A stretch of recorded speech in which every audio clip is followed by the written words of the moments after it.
Hi there, BookTube! My name is Christina and welcome back to Novel Niche.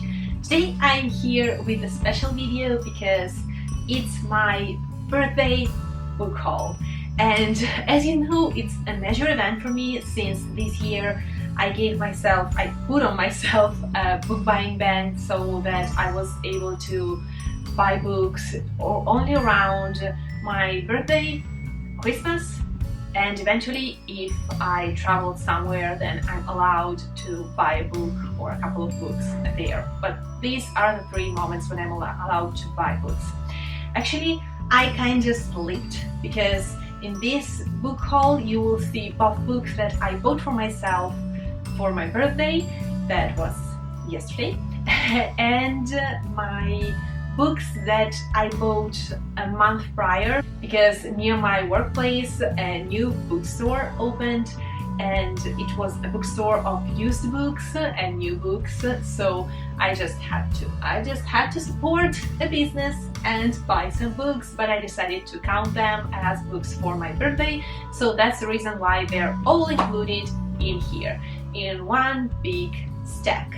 That makes me think that maybe for Christmas I will not buying any books. I don't know if you have to keep me kind of accountable for what I'm saying right now, or if it's just the sheer amount of books that I'm looking at right now that makes me say it and then I will change idea, but it's a huge amount of books to read. I have a huge TBR of books that I own and that I've not read yet, so I really need to get through those. But without further ado, let me get to the actual book haul. And I will start with, first of all, a gift that I received from my grandma, and it's so lovely and so thoughtful because it's actually something that I will always be using, and it's a book cover. It's all with this kind of motif, and inside it already has a bookmark, and I love these ones. I own 2 or 3 of those, so this is the 4th, and I always use them on my books because I bring my books with me when I go to work, when I commute, and everywhere, and I hate my books getting ruined like in the bag because of key scratches or stuff like that. So these are very, very precious and I use them so much. So thank you so much, Grandma. And then let me get to a couple of graphic novels that I bought for myself, and being graphic novels, I actually already read them both, so it's a home with a bit of a review in it, maybe. So the first one is The T-Dragon Tapestry, and if you're following my channel you know that it was my most anticipated of 2020, then it was in my 2021 most anticipated, and as soon as I was able to buy it, I bought it.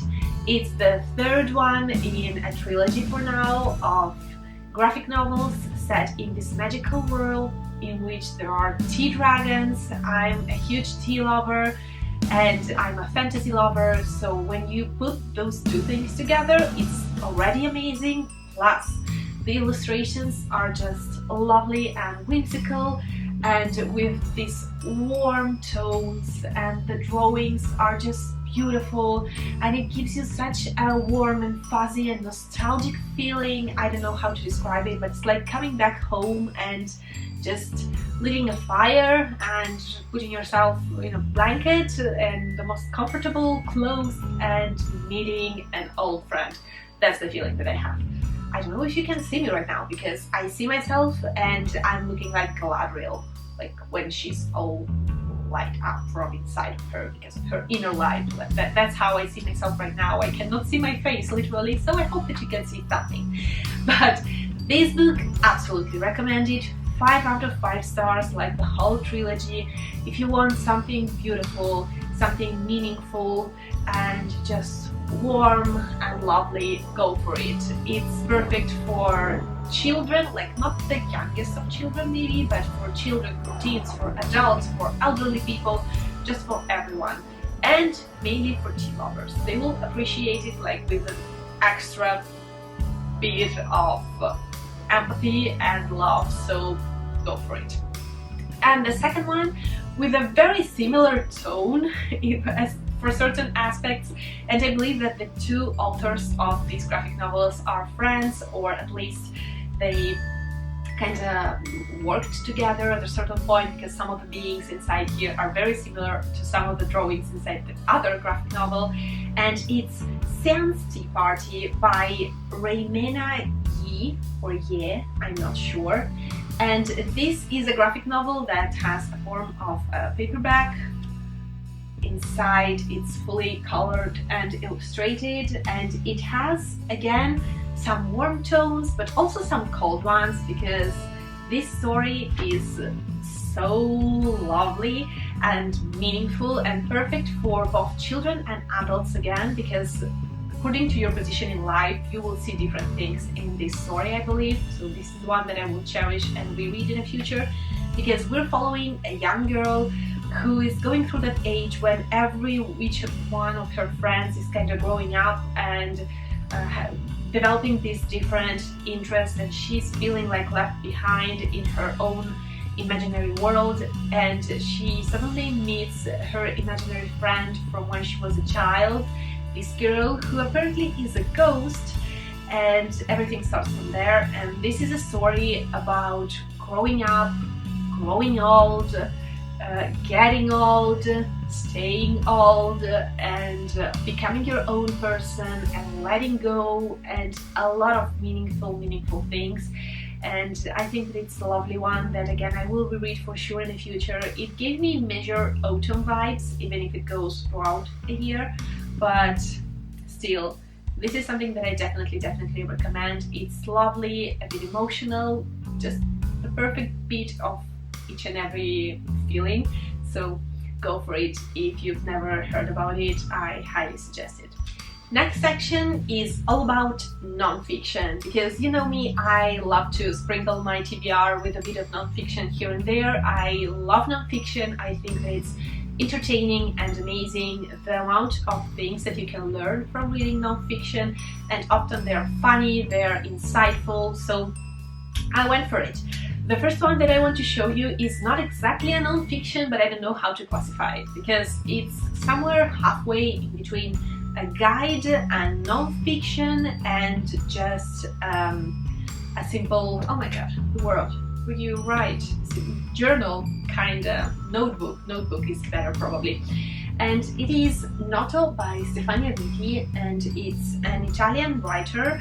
But this whole concept is lovely because it's a book, but it's also a notebook with a rubber, and you can actually write in it, and it goes all around Japan, Japanese traditions, things to see in Japan, Japanese festivals. So you have the blank parts with some illustrations when you can write, and then you have the written parts with like the explanation of places and things to see and things to do. So this is one that maybe I will bring with me, or I will read before going to Japan, because having everything in one, like the perfect place to just annotate your thoughts and the perfect place to have some information, this is something that I really wanted to have. And again, Japan, I know I'm obsessed, but I need to go there. I wanted for my whole life to go there. I was so near to going then, and then everything exploded, and yeah. Next, we have a book a used one that I got at that bookshop about which I was talking, and I just saw the title and it was screaming my name, and it's The Lost Art of Reading, with an introduction and afterward, books and resistance in a troubled time. This is tiny, so it's not a very long read. It has a decent font, but it's like it's less than 200 pages, but I really thought that it was a lovely non-fiction to have and to read when I will feel the need, maybe like around autumn or winter. That's something that I really can see myself reaching out to and reading. I mean, The Lost Art of Reading, we are on a booktube channel, what's more perfect than that? Then the next one that I have is, I don't know if you can see from here, the name of the cover, it's like white on white, but it's Quiet by Susan Cain, The Power of Introverts in a World That Can't Stop Talking. And I felt for this book, like, I mean, I'm an introvert through and through, because If you're one of those people that feel yourself charged when you're around other people, or you love loud places and loud spaces and loud people, well, that's not me. I'm the exact opposite. When I'm around people, I feel drained very easily. I need to stay home a bit to recharge. I love quiet places. I love soothing sounds. I love deep, meaningful one-to-one conversations.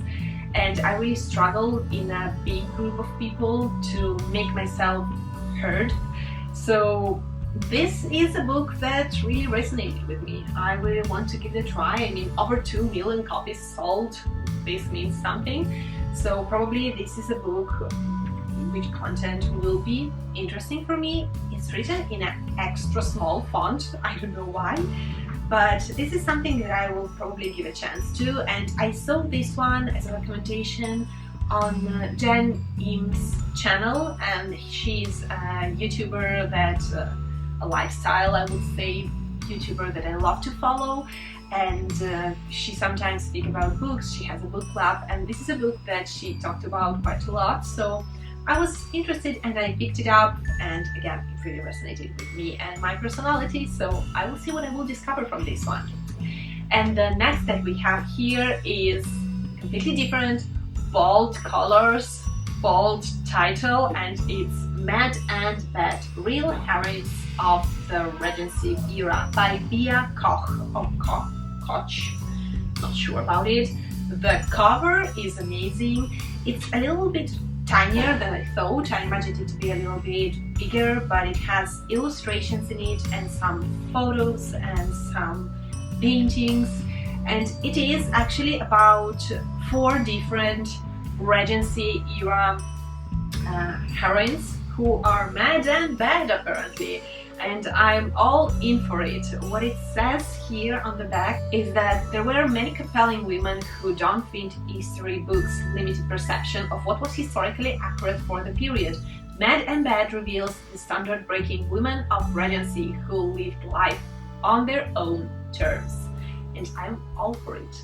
I want to read it so bad. I want to know who are they, what they've done. So this is something that maybe I will consider for non-fiction November this year. And the very last book that I have here is a chunker, but it's a non-fiction chunker that I think is very meaningful to read. It's written in a very small font, old font, and it's written by Simone de Beauvoir, and it's in Italian it's Il Secondo Sesso, or the second sex, I believe, and I don't know exactly how was the original title, Le Deuxième Sexe. So yes, it was written in French originally, and it is considered still today a major part of feminist non-fiction literature, so I would love to read it and to know more. And behind there is just one single quote, and I think it's amazing. It's Donna non si nasce, lo si diventa, which means in English, you're not born a woman, you become one. So this is a very deep and meaningful read, and I know from other people who read it, that it's not an easy one. I mean, it's very deep and gets sometimes technical, so it takes you more time to go through it. So maybe I will take my time reading it, but I for sure will one day with this chunker. And here we are with the fiction part, and then it's over, I promise. The first one again is the one that I bought at that bookshop when it opened, and it's called L'Ottava Vita per Brilka by Nino Haratischvili, I believe.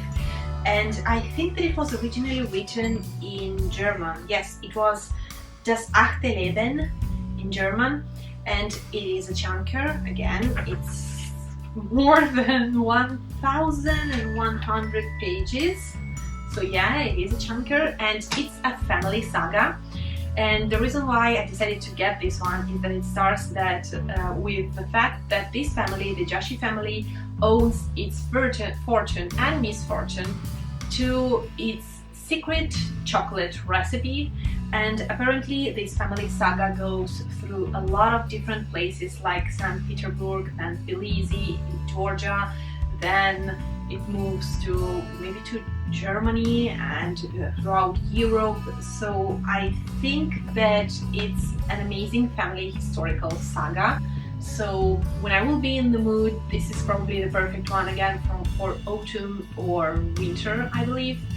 But I just had to have it. Even if I'm not a huge fan of this cover, it's very strange, but it has some elements that like maybe get it immediately, like on the inner part of the cover.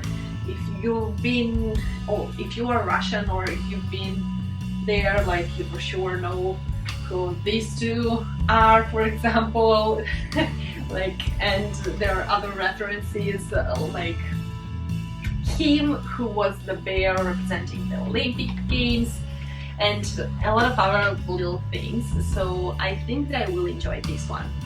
Then the next one is the one that I got for my birthday, and it's a new release here in Italy, and it is by a French author, so it's a translation, and it's by Camille Monseux, I believe, and it is called Le Cronache del Lacero e del Ciliegio, or the Chronicles of the, oh my god, the sakura, so the cherry tree, and Acero is the Canadian tree. Oh my god. It's all blank. You have the syrup, the leaves, the, oh my god, it's not an oak, it's a, okay, I will write it down below, I don't remember. This bothered me so much. Anyhow, this is, first of all, it's such a pretty edition because you have all of these drawings going around pages. And this is the first one in a fantasy series that is set in Japan, so again I had to have it. And apparently it follows this young boy who is kinda raised up by a mysterious samurai who teaches him how to fight, and then one day he ends up forced to move and to face his destiny. So that sounds like an epic fantasy, and I hope that I will enjoy this one. And then next book is completely different with a warm and happy tone, and I know that it's a darling here of booktube, but I've not read it yet, and it's The House in the Cerulean Sea. And I won't spend many words about it. I mean, everyone and their mother knows about this book and the content of this book, but I just really wanted to give it a chance. So many different people and booktubers with different tastes were all agreeing on the fact that it was a lovely book, so I want to give it a chance. Even if I don't like this physical edition, because this short cover page, just in order to show that it's a New York Times Today bestseller, I don't get it. Why would you do that? But whatever. So I will definitely give it a try in the future. It sounds like a warm and fuzzy book to read, so again, one more for autumn or maybe spring when I want to feel like extra happy. Then the next book that I have is a gift from my grandma. She sent it to me. So it's again by a French author. This one is translated in Russian, and it's by Muriel Barbery. I'm not sure about the pronunciation here, and it's Elegantность ежика, or in English it would be The Elegance of the Hedgehog, I believe, if it's translated literally, and in French it was L'Élégance du Hérisson. And it's a literary fiction. We have a girl, a woman, and an old Japanese man, I believe, and their lives somehow intertwine, and you have just the development of this lovely, lyrical, and maybe a little sad story, I'm not sure, but usually that's the vibe that I get from French authors who write literary fiction, so maybe this will be something similar. And this is something that I've seen around for so long. It's everywhere in every bookshop, so I would love to give it a chance. Plus a huge shout out to Russian hardcovers with dust jackets, because you have this beautiful dust jacket, you remove it, and it has the same beautiful cover underneath, and I love it about Russian books. Like, why in Italy or in England they don't do it more? But copy. It's amazing, like, so that if you ruin the cover, you have the original cover underneath. But yeah. Then the next one is one that I got for myself. I already own this book in Italian, but I really wanted this edition and to slowly build for myself a collection of all of the books since I missed the majority of them. And it's the first book in the Discworld series by Terry Pratchett. It's The Color of Magic in this hardcover, cloth-bound, very beautiful edition with the bookmark inside, and it's just such a lovely to add to my collection of books. This is something that I may definitely pass on. Plus, I love Terry Pratchett. He's so funny, and I always wanted to read it in the original language, and I believe that I will be able to get so many more puns because a lot of things usually get lost in translation. So I can wait to experience his wit like directly in his language. So this is something that I wanted for a long time, and now I have it. I promise you, we're near the end. I have just 3 more books.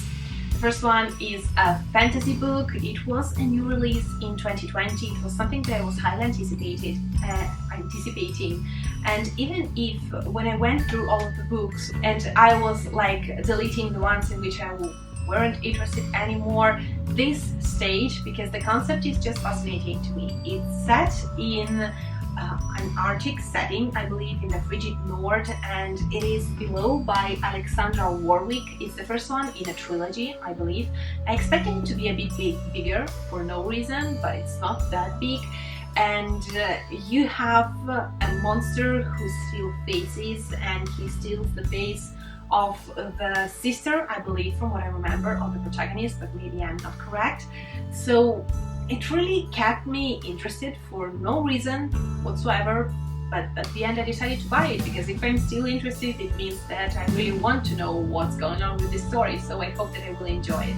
Then the last but one is a historical fiction that is set during ancient Greek times, and it is called Le Ateniesi, or The Athenians, by Alessandro Barbero, so it's written in Italian, and it's a tiny one, but I really wanted to read it because it goes around a very specific fact in history.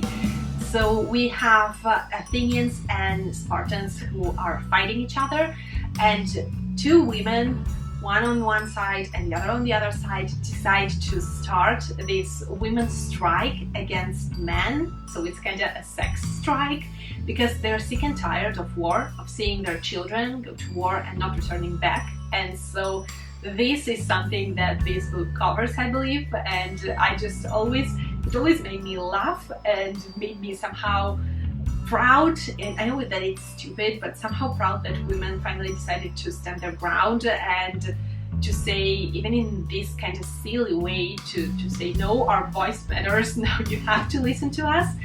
So this is something that I hope I will enjoy. And the very last one is, again, a huge one, but it's a very special edition. I was looking at it for so long, for so many years, and it's, on the cover it says just S, by J.J. Abrams and Doug Dorst.